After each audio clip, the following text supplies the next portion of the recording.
Good evening, everyone. It is me, Natalie Cousins, and I trust that you had an awesome and amazing day.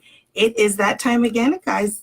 It is Wisdom Wednesday. And so today we are talking about the number one negative self-talk that realtors sell themselves.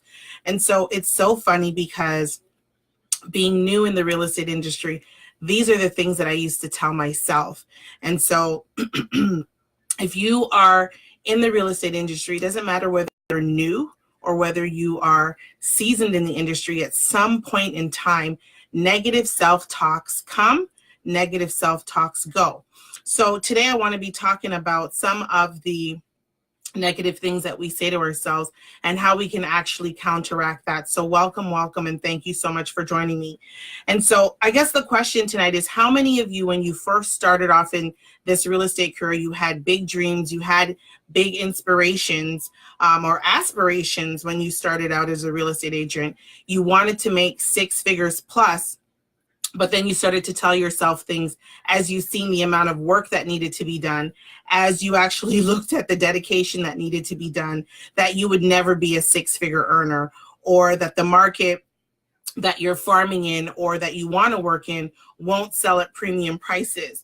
Maybe you've told yourself that you are not good with money, or maybe you just hated budgets, because a lot of people right now in the real estate industry are suffering from deal to deal or check to check. And so they keep selling themselves these money stories. And so these are things I used to tell myself, which I no longer tell myself, because I've learned how to manage money. I've learned how to deal with the business of real estate. I've learned that some of the things that we sell ourselves as real estate agents is really what's actually stopping us. And so if you've ever heard these statements, or if you've heard them come out of your mouth, if you thought about them internally, then you're going to want to learn that these are damaging self-habit talks that you are selling yourself. And that's what's stopping us from actually pushing through in our real estate business. And so I'm a big thing on visualization. I'm a big lover of the book Think and Grow Rich. It has helped me along the way in my career. And I know for a fact that what you visualize and believe is what actually comes through. And so if you believe that and see that it is actually coming true, I want you to go ahead and type yes in the chat, because at the end of the day, a lot of us are creating blockages in our business, in our lives, in our career. And so if you tell yourself that you are not good with money, then you won't be. It's just simply what it is. But if you believe that budgets are horrible or reviled and you're resisting creating a budget, you're only creating an issue for yourself, right? Convince yourself that you can't seem to earn six figures. You won't earn six figures in anything that you do, because this is a story that you are continuously selling yourself. And so this isn't a secret. This is actually a scientific fact known as a self-fulfilling prophecy, that, you know, the type of self-talks that you have with yourself results in whatever performance is happening. So if you're a negative self-talker, you're going to have poor performance, simply because you act as if that statement is already true. And basically from there, you can't manifest anything else. And so we need to be able to focus real long and hard on what we're saying to ourselves. So here's the thing. I have always made millions, but then I used to always say, as soon as I make money, six figures, it goes down the toilet again. These were stories that I sold myself. So each and every time, that's actually what would happen. So if you're one of those agents right now who you're telling yourself that you'll never be a six-figure earner, and you'll do things, so you're telling yourself that you'll never be a six-figure earner, but you're looking at all these other agents who are six-figure earners, you'll never be able to do what it is that they do, because you've already told yourself that you can't be a six-figure earner.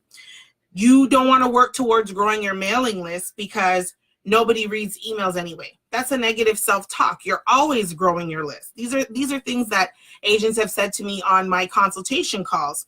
How about visibility? I keep on talking about social media and building visibility. And, you know, people say they don't want to increase their visibility because no one's going to watch them anyway, because they're not a top agent. Like, why are you selling yourself these self-sabotaging behaviors?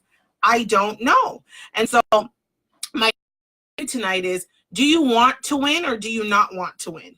That's like the biggest question. If you are not able to answer that, and if you have some self-sabotaging talks, we need to be talking, because at the end of the day, the time is now to level up with regards to your career. But by contrast, if you act and think as if you are already a six-figure earner, chances are you approach your business a little bit different. And so a lot of the times I'll say to my clients that I'm coaching, go out and find somebody that you want to emulate, somebody who is in the industry right now that you really want to resonate with and you really want to be able to be like, and they'll come and they'll bring me that person. And I'll be like, well, why is it that you want to work with that person? And they'll say to me, well, because she looks like she's making a lot of money and she goes hard. And then when I sit with them and I evaluate with them and I show them what they're going to need to do to consistently bring income, they either get scared, they either get lazy, they either do something that scares them. And for whatever reason, they're not ready to actually do the work. And so, guys, you guys got to understand, everybody that's out there that we see winning, we don't know if they're actually selling us a dream, but in the background living a nightmare. But also, we don't know how hard they're going, right? Somebody might post that they closed, 35 deals this year or in the past year. What did they have to do to get that? I'm here to tell you that persistence and consistency is going to be number one. But if you keep selling yourself negative self-talks, you're never going to be able to accomplish anything, because at the end of the day, you're already putting up those blocks before you've even tried them. Now, if you start thinking like a six-figure earner, if you start acting like a six-figure earner, guess what's going to happen? Your confidence level is going to go up. Okay, you're going to present yourself as your brand differently to the crowd. Your steps going to be different. How you do things are going to be very different. And at the end of the day, guys, what we would need to do is specifically say to ourselves that we are ready to, shake up and act like the millionaires that we are. And so at the end of the day, you have specifically got to say to yourself that you're going to put in the work, you're going to do what's needed to be done, you're going to focus, and you're going to get motivated. And I know that it's hard, because at the end of the day, a lot of us, we sit down and we look at the reasons why we want to get into real estate. But when we look at how hard it is and the things that we have to do, we start to fall back. Right? We start to get scared. We start to say, well, if this is the work that it's going to take, I don't think I'm going to be able to do that. Now, the thing is this, right? A lot of us, if we needed to work towards a promotion at a job, or if we needed to hand in an assignment, we would do what it is that we have to do, right? So why all of a sudden, when we decide to become a real estate agent and we look at all the things and all the work that it's going to take, we fall back? I don't get that, and I don't understand it. And so here's the thing. You'll go out of your way once you start thinking like a six-figure earner. You guys, my book is called The Six-Figure Real Estate Agent, and so I focus on that because we've got to be able to get to that first before we can ever get to multi-six figures. And so if you start thinking like that, if your budgets are in account, if your visions are lined up, if your marketing's in place, if you've got your sales funnels in place, and if you have your customer service in place, then the slew of income will continue to come in. But it's not going to happen once. It's not going to happen twice. It has to be some sort of consistency that you are doing so that you are able to reap the rewards of your hard work. So how do you combat self-talk that is negative? So I'm going to just tell you some of the things that I have done over the past and what I continue to do now in order for me to be able to grow my business and really share with you guys what I've actually had to do. And so a lot of people will say, okay, well, Natalie, it's easy for you to say. No, it's not easy for me to say. It took a very long time for me to actually get rid of negative self-talks. I mean, I still work with an accountability coach. I still coach with somebody in order to make sure that I keep myself leveled and grounded all the time. And so I want to say to you guys that the first step towards changing your negative self-talk is to simply acknowledge that you actually do have negative self-talk. And that's the first step, is admitting. We all know that. But for whatever reason, some of us just don't want to do that. And I am here to tell you that you have to be able to admit it, because if you admit it, then we can acquit it, right? It says if it doesn't fit, then we must acquit, right? And so at the end of the day, it is a mental game that we're going to have to play on our brain. So we have to just do a mental tick in our head every time we catch ourselves making a negative statement, whether out loud or in our heads. I've had to stop myself. People probably think that I'm crazy, because at the end of the day, I will stop myself and say, like, for instance, right now I'm doing this Rise Up to Wise Up challenge. I'm usually a night person. I've now become a morning person, but the first couple of days I kept saying, I am not a morning person. And then my business partner, Lester, he messaged me and said, stop saying I'm not a morning person, because I've become one. So you have to continuously keep correcting yourself. Here's the other thing. You want to make mental notes of the negative self-talks that are actually coming up for you, and you need to take note of it to reframe it into a positive so that the negative starts to drown out. And so here's the other thing. If somebody around you keeps berating you for, spending habits, or telling you that you're not good with money, you start to hold on to this mantra in your mind as a real estate agent that you are not good with money. So as soon as you get a closing or something comes into place, what you're actually doing is you're saying, oh God, the money's going to come and it's going to all go right away and blow because I'm not good with money. Counteract that. Hoo-hoo, hooray, I have a closing coming up, and I'm going to sit down before the closing actually happens, and I'm going to budget out. I have a budgeting plan. Here's the thing. A lot of people say, I could show you how to close 35 deals in a year or 25 deals in a year. Work behind that to mentally prepare yourselves, right? So the next time that you catch yourself talking about business planning for your real estate business, and the next time during that conversation you have basically said to yourself, I am not good with money, I want you to take a minute and recall 5 instances where you were good with money, whether it be in your real estate career, in your personal life, or just with family and friends.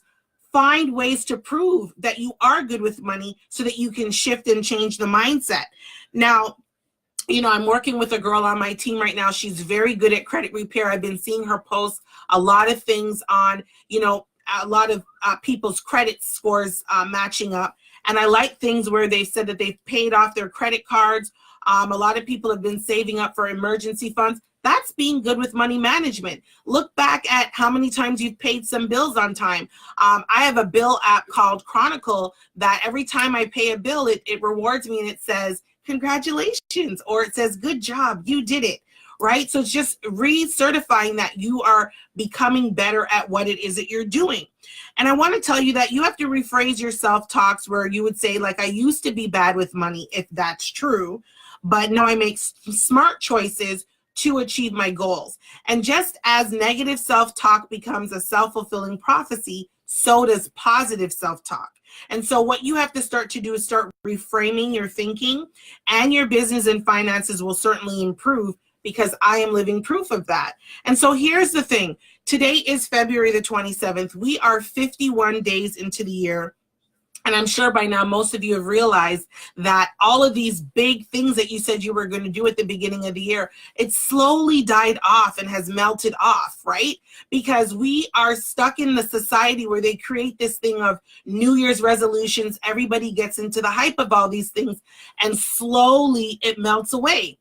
But for me, it's still the new year. I'm still keeping up with the things I said I was going to do that I planned in October for 2019. I'm still on my regular duties because the momentum for me hasn't worn off. And so you guys need to continue building that momentum. Here's the thing. Time waits for nobody. So why should you? You need to continue focusing on your dreams, focusing on your vision, focusing on all the things that you said you were going to do. And just because somebody else is off their high, you need to stay on yours so that your business will continue to flourish. And so here's the thing. Most of you are probably right now still stuck on your issues with mindset, issues with money, issues with branding and marketing. Maybe you're even having issues with systems or processes in your business. And so that's why I'm inviting you to my free training that's happening next Wednesday, where you will learn the business of real estate. It's about an hour and a half. You'll sit with me. I'm going to show you the 6 pillars that you need to implement in your business in order for you to be able to stay consistent, navigate your way through success, and have a longevity and a long lifeline in your career and in your business. And so all you have to do, I have a few spots left. Okay, and I want you to be able to register by going to www.nataliecousins.com/REBiz, and I'll go ahead and paste that in the chat for those of you who are catching it or whoever catches the replay. You'll go ahead and register, and if you are not able to make it during the time